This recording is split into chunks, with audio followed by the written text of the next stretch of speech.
40 points کو in depth کور کیا ہے۔ وہ 6 کلاسیں 55 منٹ کی جو شخص دیکھ لے گا، قرآن کے حوالے سے جتنی بھی بیسک انفارمیشن ہے وہ میں نے 40 علمی پوائنٹس کے اندر اس میں ان ڈیپتھ ڈسکس کی ہے۔ آج چونکہ قرآن حکیم کا باقاعدہ آغاز ہونے جا رہا ہے، سورۃ الفاتحہ قرآن حکیم کی پہلی سورت ہے، اور یہ پورے قرآن کا مقدمہ بھی ہے۔ اس کو الفاتحہ بھی کہا جاتا ہے، یعنی کھولنے والی، یعنی قرآن اسی سے آ کے کھلتا ہے، یہ قرآن کی چابی ہے۔ احادیث میں اسے ام الکتاب بھی کہا گیا ہے، بخاری اور مسلم میں۔ لہٰذا یہ اس چیز کی متقاضی ہے چیز کہ ہم آج کا پورا لیکچر سورۃ الفاتحہ کو کور کریں، اور اگلے لیکچر سے ہم انشاءاللہ تعالی سورۃ البقرہ کا آغاز کریں گے۔ میرے بھائیو، سورۃ الفاتحہ قرآن حکیم کی وہ واحد سورت ہے کہ جس کی فضیلت قرآن میں آئی ہے۔ قرآن کی کوئی سورت ایسی نہیں ہے، انکلوڈنگ سورۃ الاخلاص بھی، کہ جس کی فضیلت قرآن میں آئی ہو سوائے سورۃ الفاتحہ کے۔ اس لیے فضیلت کے اعتبار سے قرآن حکیم کی سب سے افضل سورت وہ سورۃ الفاتحہ ہے۔ اس کی سپورٹ میں انشاءاللہ بخاری اور مسلم سے احادیث بھی پیش کروں گا۔ قرآن حکیم میں اللہ تعالیٰ نے سورہ الحجر پارہ نمبر 14 میں آیت نمبر 87 ہے، اعوذ باللہ من الشیطان الرجیم، بسم اللہ الرحمن الرحیم، وَلَقَدْ آتَيْنَاكَ سَبْعًا مِّنَ الْمَثَانِي وَالْقُرْآنَ الْعَظِيمِ، اور بے شک اے محبوب صلی اللہ علیہ وآلہ وسلم ہم نے آپ کو عطا فرمائی 7 آیات ایسی جو بار بار پڑھی جاتی ہیں، اور قرآن عظیم بھی، یعنی پورے قرآن کا ذکر الگ سے اور ان 7 آیات کا ذکر الگ سے سورۃ الحجر آیت نمبر 87 میں۔ اور ظاہر ہے وہ بار بار دہرائی جاتی ہیں۔ دنیا کا کوئی بھی مسلمان ہو، اس کا تعلق کسی بھی مکتبہ فکر کے ساتھ ہو، کم از کم 5 نمازوں کی فرض رکعتوں میں 17 دفعہ تو سورۃ الفاتحہ وہ پڑھتا ہے، سنتیں اور نوافل اور وتر اس کے علاوہ۔ کوئی بھی نماز ایسی نہیں ہے جس میں سورۃ الفاتحہ ریپیٹ نہ ہوتی ہو۔ یہی اس کی فضیلت کے لیے کافی ہے کہ قرآن حکیم جو نماز میں ہم پڑھتے ہیں وہ ہم بدل بدل کے پڑھتے ہیں، لیکن سورۃ الفاتحہ ایسی چیز ہے جو ہر رکعت میں پڑھی جاتی ہے۔ حتیٰ کہ صحیح بخاری اور صحیح مسلم کی متفق علیہ حدیث ہے کہ اللہ کے محبوب صلی اللہ علیہ وآلہ وسلم نے فرمایا، لا صلاۃ لمن لم یقرأ بفاتحۃ الکتاب، جو نماز میں سورہ فاتحہ نہیں پڑھتا اس کی نماز ہی نہیں ہوتی۔ یہ اتنی اوبلیگیٹری چیز ہے۔ یہ بات بھی اس کی فضیلت کے لیے کافی ہے کہ یہ قرآن حکیم کی نمبر 1 سورت ہے، اپنی ترتیب میں بھی مصحف کی اور اپنے فضائل کے اعتبار سے بھی۔ قرآن حکیم کی یہ سب سے عظمت والی سورت ہے۔ اس کی سپورٹ میں صحیح بخاری میں ایک بڑی مشہور حدیث ہے کہ سیدنا ابو سعید ابن معلہ رضی اللہ تعالی عنہ کہتے ہیں کہ میں ایک دفعہ مسجد نبوی میں نماز پڑھ رہا تھا تو اللہ کے محبوب صلی اللہ علیہ وآلہ وسلم نے مجھے آواز دی، تو میں چونکہ نماز میں مشغول تھا میں نے جانے میں تاخیر کر دی۔ تھوڑی دیر بعد میں پہنچا تو آپ صلی اللہ علیہ وآلہ وسلم نے فرمایا کہ میں نے تمہیں آواز دی تھی، تم کیوں نہیں آئے؟ تو انہوں نے کہا کہ میں نماز پڑھ رہا تھا۔ تو آپ صلی اللہ علیہ وآلہ وسلم نے فرمایا، کیا تم نے اللہ کا یہ حکم نہیں سنا؟ سورۃ الانفال کی آیت آپ نے پڑھی، استجیبوا للہ والرسول اذا دعاکم، جب اللہ اور اس کا رسول تمہیں پکاریں فوراً ان کی آواز پہ لبیک کہو۔ اس کائنات میں ایک ہی ہستی ایسی ہے مخلوقات میں کہ جو اگر عین نماز کی حالت میں بھی کسی کو بلائیں تو نماز توڑ کر نہیں، نماز چھوڑ کر اسی حالت میں ان کی خدمت میں حاضر ہونا یہ فرض ہے، سورۃ الانفال کی اس آیت کے تحت اور بخاری کی اس حدیث کے تحت، اور وہ امام اعظم محمد رسول اللہ صلی اللہ علیہ وآلہ وسلم کی مبارک ذات ہے۔ نماز توڑ کر نہیں، کیونکہ نبی علیہ السلام کی طرف جانا اللہ کے ایک حکم سے دوسرے حکم کی طرف جانا ہے. وہ جہاں پہ نماز اس نے چھوڑی ہوگی، اگر 1 رکعت پڑھی ہے، 2 پڑھی ہیں، 3 پڑھی ہیں، تو آ کر وہیں سے اپنی نماز شروع کرے گا، اس کی نماز ٹوٹے گی بھی نہیں. اس پہ اجماع امت ہے. بہرحال یہ جو ہمارے واعظین آئے دن کہانیاں کراتے رہتے ہیں کہ جی ماں آواز دے دے، باپ آواز دے دے، نماز توڑ دو، اس طرح کی کوئی حدیث نہیں ہے. البتہ یہ ضرور ہے کہ اگر زندگی موت کی کشمکش بن جائے، کوئی ایمرجنسی ہو جائے، تو آپ پھر نماز توڑ سکتے ہیں. لیکن نبی علیہ السلام کے کیس میں اگر بلایا جائے گا تو نماز توڑنی نہیں پڑے گی، بلکہ نماز وہیں پر چھوڑ کر آپ علیہ السلام کا حکم سننا پڑے گا. تو یہ آپ علیہ السلام نے ان کو تھوڑا سا یعنی ڈانٹ پلائی پیار محبت سے. پھر آپ نے اس صحابی کا ہاتھ اپنے ہاتھوں میں پکڑا اور پھر فرمایا کہ میں اس مسجد سے باہر نکلنے سے پہلے تمہیں قرآن حکیم کی سب سے عظیم صورت سکھاؤں گا. آپ علیہ السلام کی عادت تھی کہ آپ اگر کسی کو تھوڑا سا بھی سختی سے پیش آتے تھے تو پھر اس کے ساتھ دل جوئی بھی فرماتے تھے. آپ ہاتھ پکڑے اور فرمایا کہ میں تمہیں ایک تحفہ دوں گا. وہ صحابی کہتے ہیں پھر تھوڑی دیر بعد جب ہم مسجد سے باہر نکلے تو مسجد سے نکلتے ہوئے میں نے نبی علیہ السلام سے کہا یا رسول اللہ اپنا وعدہ پورا کریں، آپ نے مجھے کہا تھا کہ آپ مجھے قرآن کی سب سے عظمت والی صورت تعلیم فرمائیں گے. تو آپ علیہ السلام نے فرمایا کہ وہ صورت ہے الحمدللہ رب العالمین، یعنی سورۃ الفاتحہ.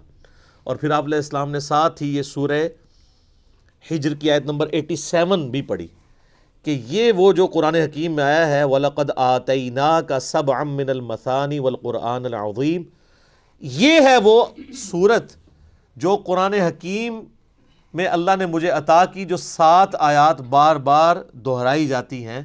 اور پھر آپ علیہ السلام کے بخاری میں الفاظ ہیں یہ ام الکتاب ہے، یہ قرآن کی ماں ہے، قرآن کی جڑ اس میں ہے، اسی سے پورے قرآن کا درخت نکل رہا ہے. فاتحہ بھی ہے، ام الکتاب بھی ہے، اور یہ وہ 7 آیات ہیں جو سورہ ہجر میں آئی ہیں. تو سورہ ہجر کی اس آیت کے کانٹیکسٹ میں کتاب التفسیر چیپٹر میں امام بخاری اس حدیث کو لے کر آئے ہیں. یہ حدیث کافی ہے اس کی فضیلت کے لیے. اچھا یہ تو سورہ اعظم تھی نا قرآن کی. قرآن کی ایک آیت بھی ہے جو اعظم ہے، وہ صحیح مسلم میں حدیث ہے. ابی ابن کعب جن کے بارے میں بخاری مسلم میں آتا ہے کہ 4 بندوں سے قرآن سیکھو، ان میں ایک عبداللہ ابن مسعود ہیں اور ایک ابی ابن کعب ہیں اور سیدنا سالم ہیں، یہ ان میں سے ایک ہیں. تو ابی ابن کعب کہتے ہیں کہ نبی علیہ السلام نے مجھ سے ایک دن پوچھا کہ جانتے ہو کہ قرآن کی سب سے اعظم آیت کون سی ہے؟ تو انہوں نے کہا یا رسول اللہ صلی اللہ علیہ وآلہ وسلم میرے اندازے کے مطابق قرآن حکیم کی سب سے عظیم آیت اللہ لا الہ الا هو الحی القیوم آیت الکرسی سورہ بقرہ کی آیت نمبر 255 ہے. تو آپ علیہ السلام نے اپنا ہاتھ ان کے سینے پہ مارا محبت کے ساتھ اور فرمایا ابو منذر تمہیں یہ علم مبارک ہو. یعنی نبی علیہ السلام نے ان کے علم کے اوپر ان کی تحسین فرمائی کہ تمہیں میرے بتائے بغیر تم نے صحیح اندازہ لگایا کہ قرآن حکیم کی سب سے اعظم صورت جو آیت ہے وہ آیت الکرسی ہے. بخاری سے پتہ چلا کہ سب سے اعظم صورت سورۃ الفاتحہ ہے. مسلم شریف سے پتہ چلا سب سے اعظم آیت الکرسی ہے. تو اس سے یہ بات بھی کلیئر ہوگی کہ جو لوگ کہتے ہیں نا وہ احادیث میں ہے سواد اعظم، وہ سب سے بڑا گروہ جو ہے اس کو پکڑ لینا، اور وہ سب سے بڑا گروہ ہر ملک میں ڈیفرنٹ ہوتا ہے. یعنی آپ بنگلہ دیش میں جائیں گے تو وہاں سب سے بڑا گروہ دیوبندی ہے، پاکستان میں سب سے بڑا گروہ بریلوی ہے، سعودیہ میں چلے جائیں گے اہل حدیث بڑا گروہ ہے، ایران میں چلے جائیں گے شیعہ بڑا گروہ ہے. تو وہاں اعظم سے مراد تعداد میں بڑا نہیں ہے، عظمت میں بڑا. ورنہ سورۃ الفاتحہ کی تو 7 آیات ہیں اور سورہ بقرہ کی 286، تو وہ ہونی چاہیے تھی سورہ اعظم. اور آیت الکرسی سے بھی لمبی ایک آیت جو ہے وہ آیت دین جو ہے سورہ بقرہ کے اندر موجود ہے. تو یہ عظمت کا ذکر ہو رہا ہے. اچھا میرے بھائیو صحیح مسلم میں ایک اور حدیث ہے. ابن عباس رضی اللہ تعالیٰ عنہما کہتے ہیں کہ نبی علیہ السلام کے پاس ایک دفعہ جبرائیل علیہ السلام بیٹھے ہوئے تھے ظاہر صحابہ نے نہیں دیکھا، آپ علیہ السلام نے بتایا۔ تو اچانک ایک آواز ان کو زوردار سنائی دی، یہ صحیح مسلم کی حدیث ہے۔ تو حضرت جبرائیل علیہ السلام نے نگاہ اٹھا کے اوپر دیکھا اور کہا یا رسول اللہ، آج آسمان کا ایک ایسا دروازہ کھلا ہے جو آج سے پہلے کبھی نہیں کھلا تھا، اور اس دروازے سے ایک فرشتہ زمین پر اترا ہے۔ اتنے میں وہ فرشتہ حاضر ہوا نبی علیہ السلام کی خدمت میں۔ تو حضرت جبرائیل نے کہا کہ یا رسول اللہ، یہ وہ فرشتہ ہے، یہ آج سے پہلے دنیا میں کبھی نہیں آیا تھا، اور وہ دروازہ بھی آج سے پہلے کبھی نہیں کھلا تھا، اور یہ فرشتہ آپ کو سلام عرض کر رہا ہے، اور اللہ کا یہ پیغام لے کر آیا ہے کہ آپ کو بشارت ہو دو ایسے نوروں کی جو آپ سے پہلے کسی پیغمبر کو نہیں دیے گئے۔ ان میں سے پہلی چیز سورۃ الفاتحہ ہے، اور دوسری چیز سورہ البقرہ کی آخری 2 آیات، آمن الرسول بما انزل الیہ من ربہ والمؤمنون۔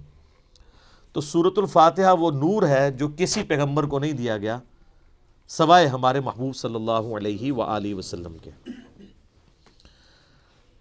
اچھا، صحیح بخاری کی جو میں نے حدیث بیان کی کہ سورہ اعظم ہے قرآن کی، اس کے تحت یہ بات تو بالکل کلیئر ہو گئی کہ نبی علیہ السلام نے سورۃ الفاتحہ کو جو تعلیم فرمایا اس کا آغاز کیا الحمدللہ رب العالمین سے۔ تو اس میں واضح اشارہ موجود ہے کہ بسم اللہ الرحمن الرحیم سورہ فاتحہ کا حصہ نہیں ہے، قرآن کا حصہ ہے۔ وہ تو ہر سورت کے آغاز میں بسم اللہ ہے سوائے سورہ التوبہ کے، اور سورہ نمل کے اندر آیت بھی ہے انہ من سلیمان و انہ بسم اللہ الرحمن الرحیم۔ لیکن جو سورتوں کے آغاز میں بسم اللہ لکھی جاتی ہے یہ سورت کا حصہ نہیں، قرآن کا حصہ ضرور ہے۔ تو چونکہ نبی علیہ السلام نے اس میں فرمایا الحمدللہ رب العالمین، تو اگر آپ علیہ السلام نے اس سورت کو تعلیم فرمانا ہوتا اس اعتبار سے کہ بسم اللہ اس کا حصہ ہوتی، تو آپ فرماتے کہ وہ سورت ہے بسم اللہ الرحمن الرحیم الحمدللہ رب العالمین۔ تو یہ اس بات کو تقویت دیتی ہے کہ بسم اللہ سورہ فاتحہ کا حصہ نہیں، لیکن نماز میں ہم پڑھتے ہیں، اس کے ساتھ پڑھیں گے، لیکن حصہ نہیں ہے۔ البتہ مسلمانوں میں اہل حدیث مکتبہ فکر اور امام شافعی کے جو مقلدین ہیں ان کا موقف ہے کہ بسم اللہ سورہ فاتحہ کا حصہ ہے۔ اہل تشیع کا بھی یہی موقف ہے۔ اسی لیے آپ اگر شیعہ کے چھپے ہوئے قرآن دیکھیں گے اور اہل حدیثوں کے، اب یہ میرے ہاتھ میں جو قرآن ہے یہ سعودیہ سے چھپا ہوا ہے، یہ اہل حدیث کا ہے، اس میں بھی بسم اللہ الرحمن الرحیم کو پہلی آیت انہوں نے ڈکلیئر کیا ہوا ہے، اور الحمدللہ رب العالمین کو دوسری آیت۔ امام حنیفہ رحمہ اللہ تعالی اور کئی ایک ائمہ کا یہ موقف ہے کہ سورہ فاتحہ کا حصہ نہیں ہے بسم اللہ۔ میرے نزدیک امام ابو حنیفہ رحمہ اللہ کا موقف احادیث کی روشنی میں مضبوط ہے، کیونکہ نبی علیہ السلام سورہ فاتحہ کا اعلان کرتے ہوئے اس کو الحمدللہ رب العالمین سے بتا رہے ہیں۔ اس سے بھی بڑھ کر دلیل ایک صحیح مسلم کی حدیث ہے، بڑی رقت انگیز حدیث ہے، اور وہ حدیث قدسی آپ نے اکثر سنی ہوگی۔ سیدنا ابو ہریرہ رضی اللہ تعالیٰ عنہ کہتے ہیں کہ اللہ کے محبوب صلی اللہ علیہ وآلہ وسلم نے فرمایا اس شخص کی نماز ناقص ہے، ناقص ہے، ناقص ہے جو سورہ فاتحہ نہیں پڑھتا نماز میں۔ تو کچھ تابعین نے عرض کیا کہ ابو ہریرہ جب ہم امام کے پیچھے ہوتے ہیں پھر ہم کیا کریں؟ تو انہوں نے کہا اقرأ بہا فی نفسک، تم پھر اپنے جی میں آہستہ آہستہ پڑھ لیا کرو۔ وہ جز القراء امام بخاری کی کتاب میں آتا ہے کہ وہ آپ نے جب امام سکتے کرتا ہے ان سختوں کے دوران پڑھنی ہے، امام کے ساتھ نہیں پڑھنی۔ اب یہ الگ سے ایک ٹاپک ہے، میں آج اس کو ڈسکس نہیں کروں گا۔ میرا یوٹیوب پہ کلپ ہے امام کے پیچھے فاتحہ، اور اس کے ساتھ نیو لکھا ہوا ہے، اس میں نے موقف بیان کیا ہے۔ اور پھر نبی علیہ السلام نے فرمایا حدیث قدسی، یعنی اللہ کا فرمان بزبان محمد رسول اللہ صلی اللہ علیہ وآلہ وسلم، کہ اللہ تعالیٰ فرماتا ہے قسمت الصلاۃ بینی و بین عبدی نصفین۔ اچھا، یہ حدیث شیعہ کے ہاں بھی پائی جاتی ہے جو میں بیان کر رہا ہوں صحیح مسلم کی، اب کہ میں نے نماز اپنے اور اپنے بندے کے درمیان برابر تقسیم کر لی ہے، نصف میرے لیے ہے اور نصف میرے بندے کے لیے۔ اور نماز کسے کہا؟ سورہ فاتحہ کو، پوری نماز۔ پھر اللہ تعالیٰ نے فرمایا، نبی علیہ السلام فرماتے ہیں کہ جب میرا بندہ کہتا ہے الحمدللہ رب العالمین، تو میں کہتا ہوں میرے بندے نے میری حمد بیان کی، میری تعریف کی۔ جب وہ کہتا ہے الرحمن الرحیم، تو میں کہتا ہوں میرے بندے نے میری ثنا کی۔ جب وہ کہتا ہے مالک یوم الدین، تو میں کہتا ہوں میرے بندے نے میری تمجید بیان کی، میری بزرگی کا اعتراف کر لیا۔ اور جب وہ کہتا ہے ایاک نعبد و ایاک نستعین، تو یہ میرے اور میرے بندے کے درمیان کامن عہد اور بانڈ ہے۔ جو میرے بندے نے مجھ سے مانگا میں نے اسے دیا۔ اور جب میرا بندہ کہتا ہے اہدنا الصراط المستقیم صراط الذین انعمت علیہم غیر المغضوب علیہم ولا الضالین آمین، تو میرے بندے نے جو مجھ سے مانگا اس دعا میں نے اسے عطا کر دیا۔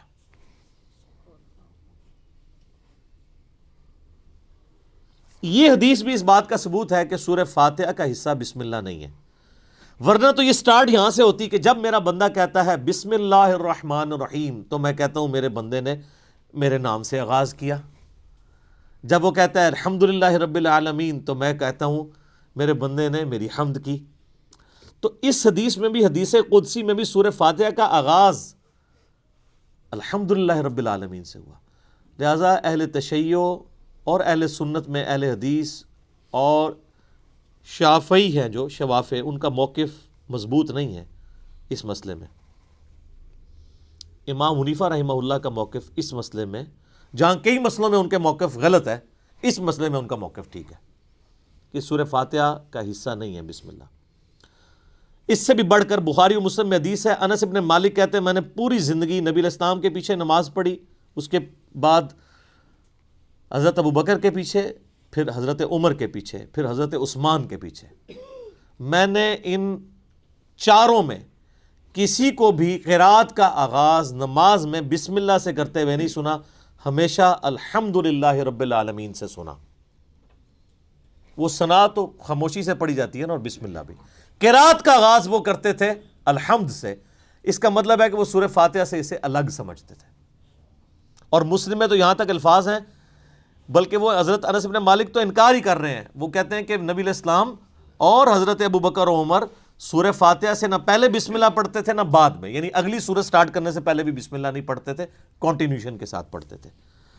بعض محدثین نے اس کی توجیہ بیان کی کہ اس سے مراد ہے کہ بلند آواز سے نہیں پڑھتے تھے، کیونکہ ثنا اور بسم اللہ آہستہ آواز سے پڑھنا تو ثابت ہے، تو آہستہ آواز سے پڑھنا ہی اس بات کی دلیل ہے کہ اس کو فاتحہ سے الگ کر کے پڑھتے تھے، لہٰذا وہ فاتحہ کا حصہ نہ ہوا۔ اچھا، اب ٹیکنیکلی اس کو آپ سمجھیں کہ سورہ فاتحہ کی یہ 7 آیات کیسے پوری ہوتی ہیں۔ مسلم میں جو یہ ہے نا الفاظ کے آدھی میرے لیے آدھی میرے بندے کے لیے، تو پھر سورہ فاتحہ آدھی ہوتی ہوگی نا کہیں پہ، کیونکہ آدھی میرے لیے اور آدھی میرے بندے کے لیے، تو آئیں پھر آدھی کر کے دیکھ لیتے ہیں۔ وہ سٹارٹ ہو رہا ہے اس حدیث میں، جب میرا بندہ کہتا ہے الحمدللہ رب العالمین، تو میں کہتا ہوں میرے بندے نے میری حمد کی، الرحمن الرحیم میرے بندے نے میری ثنا کی، مالک یوم الدین میرے بندے نے میری بزرگی کا اعتراف کیا۔ 3 آیتیں ہوگی۔ اس کے بعد آتا ہے ایاک نعبد و ایاک نستعین، یہ میرے اور میرے بندے میں کامن ہے، لہٰذا یہ آیت پھر سینٹر میں ہوگی، کیونکہ تینوں پہلی آیات جو ہیں وہ اللہ کی تعریف ہے، الحمدللہ رب العالمین، الرحمن الرحیم، مالک یوم الدین۔ ایاک نعبد و ایاک نستعین عہد ہے، اور کہا یہ کامن ہے، مراد یہ سینٹر میں ہے۔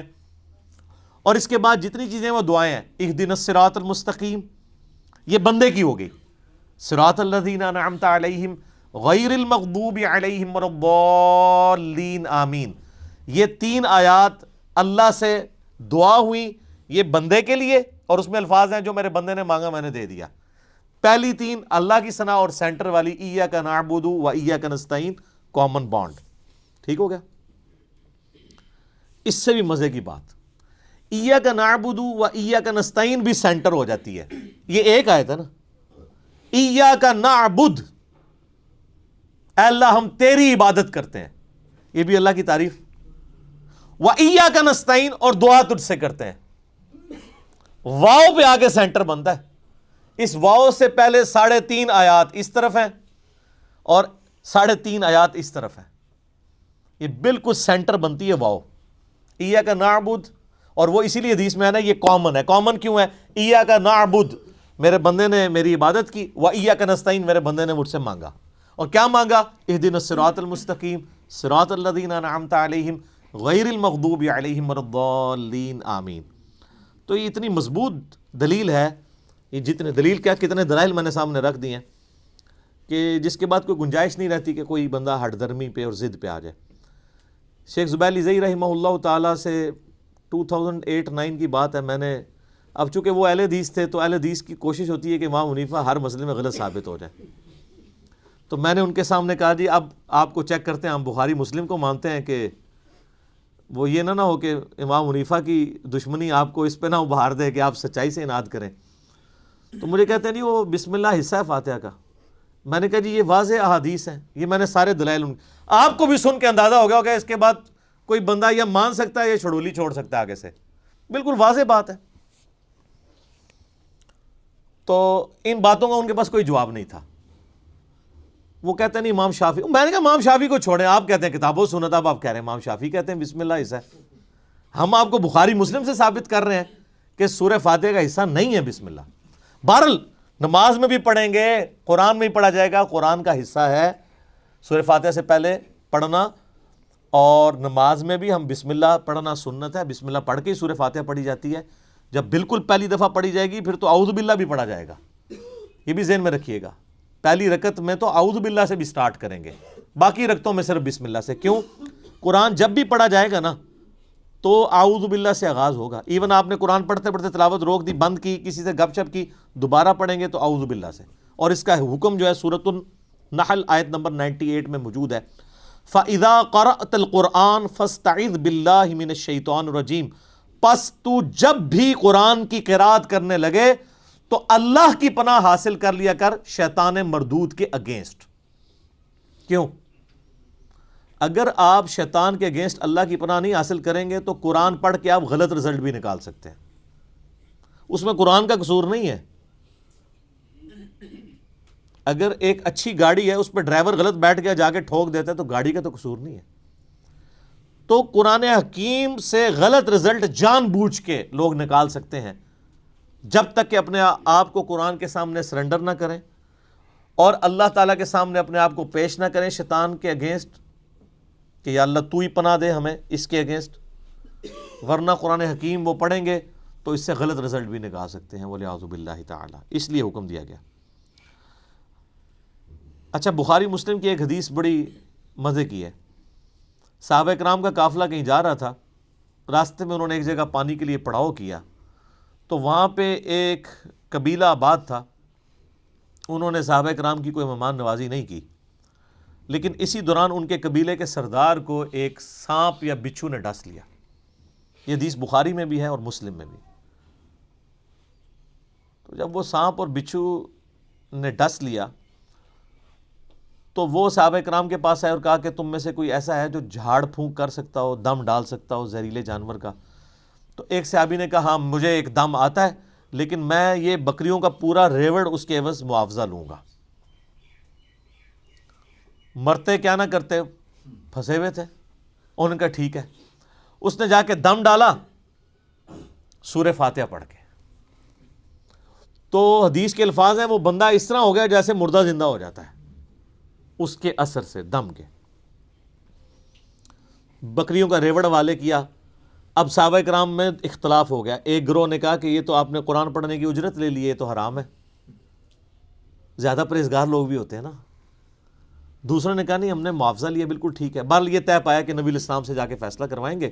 آپ علیہ السلام کے پاس آئے تو آپ صلی اللہ علیہ وآلہ وسلم نے پہلے تو اس کی تحسین کی کہ تو نے یہ بہت بڑی انوینشن کی ہے، تجھے کس نے بتا دیا کہ سورہ فاتحہ میں اتنی شفا ہے؟ سورہ فاتحہ شفا بھی دیتی ہے۔ اور پھر آپ علیہ السلام نے فرمایا ان احق ما اخذتم علیہ اجرا کتاب اللہ، سب سے بہترین چیز جس کے اگینسٹ تم معاوضہ طلب کر سکتے ہو وہ اللہ کی کتاب ہے۔ اور پھر آپ علیہ السلام نے فرمایا کہ وہ جو بکریاں لی ہیں نا اس میں سے کچھ حصہ مجھے بھی دو تاکہ امت کے لیے کنفرم ہو جائے کہ یہ مال حلال ہے۔ انہی حدیث کے تحت قرآن حکیم کی جو تعلیم کی اجرت ہے نا، نمازیں پڑھانے کی اجرت نہیں میں بات کر رہا، قرآن کی تعلیم کی اجرت لینا وہ جائز ہے ایز اے ٹیچر۔ جیسے آپ باقی علوم حاصل کرتے ہیں تو پیمنٹ کرتے ہیں نا، چاہے ٹیوشن کے لیے جائیں یا اسکول کے لیے. ویسے ہماری طرح بغیر پیسے لیے پڑھائیں وہ تو بہت اعلیٰ درجے کی چیز ہے. تو اسی کے تحت جو ہے نا وہ آپ علماء سے پوچھیں نا نمازیں پڑھانے کی تنخواہ لے رہے ہیں، وہ کہتے ہیں نہیں نہیں نہیں ہم تو تعلیم کی لیتے ہیں، اور تعلیم دیتے بھی کوئی نہیں. اب تو بچوں کو لوگوں نے بھیجنا ہی چھوڑ دیا مسجد کے اندر. تو بل ایسی مساجد جہاں پر ٹیچرز جو ہیں وہ قرآن حفظ کر رہے ہیں، قرآن کی تعلیم دے رہے ہیں، اور پیرلل میں وہی ٹیچرز باری باری نماز پڑھاتے ہیں، تو وہ تو بغیر تنخواہ کے پڑھا رہے ہیں، وہ تنخواہ تو تعلیم کی لے رہے ہیں. امام حنیفہ رحمہ اللہ تعالیٰ تو مطلقاً امام مسیح کی تنخواہ کو حرام سمجھتے ہیں، لیکن بعد میں فقہ حنفی والوں نے متاخرین کے فتوے کے تحت اسے جائز سمجھا ہے. تو بل قرآن کی تعلیم والا معاملہ بالکل ٹھیک ہے. اب رہی وہ حدیث بخاری و مسلم کی کہ لا صلاۃ لمن لم یقرأ بفاتحۃ الکتاب، جو فاتحہ نہیں پڑھتا اس کی نماز نہیں ہوتی. اس پہ میرا آپ کلپ نیو امام کے پیچھے فاتحہ والا دیکھ لیں، میں نے یہ ثابت کیا ہے دلائل کی روشنی میں، پھر 20-25 منٹ اور لگ جائیں گے، کہ اگر تو جہری نمازیں ہیں تو آپ امام کی قرات غور سے سنیں گے، وہ قرآن کا حکم ہے واضح سورۃ الاعراف میں، وَإِذَا قُرِئَ الْقُرْآنُ فَاسْتَمِعُوا لَهُ وَأَنصِتُوا لَعَلَّكُمْ تُرْحَمُونَ. جب قرآن کی تلاوت ہو رہی ہو تو تم خاموشی اختیار کرو اور بڑے غور کے ساتھ سنا کرو تاکہ تم پر رحم کیا جائے. البتہ جو سری نمازیں ہیں جیسے عصر کی نماز ہے اور ظہر کی نماز ہے، اور جو جہری نمازیں ہیں ان کی بھی جو آخر والی رکعتیں ہیں وہ بھی سرن ہی ہوتی ہیں نا. اگر آپ دیکھیں گے نا تو صرف 6 رکعتیں ہیں جن میں اونچا قرآن پڑھا جاتا ہے، باقی 11 رکعتیں ہیں 17 میں سے ان میں سرن پڑھا جاتا ہے، اور نوافل تو سارے سرن پڑھے جا رہے ہوتے ہیں. تو ان میں آپ امام کو غور سے سنیں، اور اگر امام سکتہ دے دے، جیسے جز القراء میں امام بخاری نے مقدمہ یہ پیش کیا ہے کہ قرآن کہتا ہے کہ جب قرآن پڑھا جائے خاموشی سے سنو، حدیث کہتی ہے فاتحہ کے بغیر نماز نہیں ہوتی، تو وہ کہتے ہیں اس کا آپٹیمل سولوشن یہی ہے جو سنن ابی داؤد میں حدیث بھی ہے کہ نبی علیہ السلام سکتے کیا کرتے تھے، رکوع میں جانے سے پہلے ایک سکتہ ہوتا تھا، اور حضرت ابو ہریرہ کہتے ہیں کہ امام کے سکتے کو فاتحہ کے لیے غنیمت سمجھو جز القراء میں. لہٰذا مسلم کی جو حدیث ہے نا اقرا بہا فی نفسک، اس میں حضرت ابو ہریرہ یہ نہیں کہہ رہے کہ امام کے ساتھ ساتھ جی میں پڑھو، وہ سکتے کا ہی ذکر کر رہے ہیں کیونکہ دوسری جگہ اس کی تفسیر موجود ہے. تو یہی موقف امام ابن تیمیہ کا بھی ہے، حالانکہ اہل حدیث امام ابن تیمیہ کو بڑا مانتے ہیں، لیکن امام ابن تیمیہ جو ہے وہ جہری نمازوں میں سننے کے اور سرن میں پڑھنے کے قائل ہیں. شیخ البانی بھی یہی موقف رکھتے ہیں، مولانا مودودی رحمہ اللہ کا بھی یہ موقف ہے، ڈاکٹر اسرار صاحب کا بھی یہ موقف ہے، اور ایون جو سعودیہ سے قرآن چھپتا ہے احسن البیان، اس میں بھی لکھا ہوا ہے کہ قرآن اور حدیث دونوں پہ عمل کرنا چاہیے. جب امام قرات کر رہا ہو تو خاموشی سے سننی چاہیے، اور سکتے میں پڑھنا چاہیے اگر سکتے میں آپ کو موقع ملے. ایون حافظ ابن کثیر نے بھی تفسیر ابن کثیر میں آ کے اینڈ پہ اسی موقف کو ہی ترجیح دی ہے، اور یہی موقف امام مالک رحمہ اللہ تعالیٰ کا ہے جو سب سے مضبوط موقف ہے. میں نے اس کے دلائل بھی اور پورے ان کا جو کاؤنٹر نیریٹو ہے، اب ظاہر ہے کہ یہ موقف اڈاپٹ کریں گے تو آپ کو حنفیوں کے ساتھ بھی منہ ماری کرنی پڑے گی اور اہل حدیث کے ساتھ بھی. تو اس کے لیے آپ میرا وہ کلپ دیکھ لیں تو آپ کو انشاءاللہ کلیئر ہو جائے گا. لاکھوں لوگوں نے وہ کلپ دیکھا ہے. آپ لکھیں امام کے پیچھے فاتحہ نیو، ایک طرف ایک اہل حدیث مولوی کی تصویر لگی ہوئی ہے، ایک طرف ایک دیوبندی مولوی کی، سینٹر میں ایک عام مسلمان کی. تو وہ اس کلپ میں نے یہ ساری باتیں کھول کے بیان کی ہیں. آج میں اس چیز کو سکپ کر رہا ہوں تاکہ گفتگو لمبی نہ ہو جائے. اب آلموسٹ 25 منٹ رہ گئے.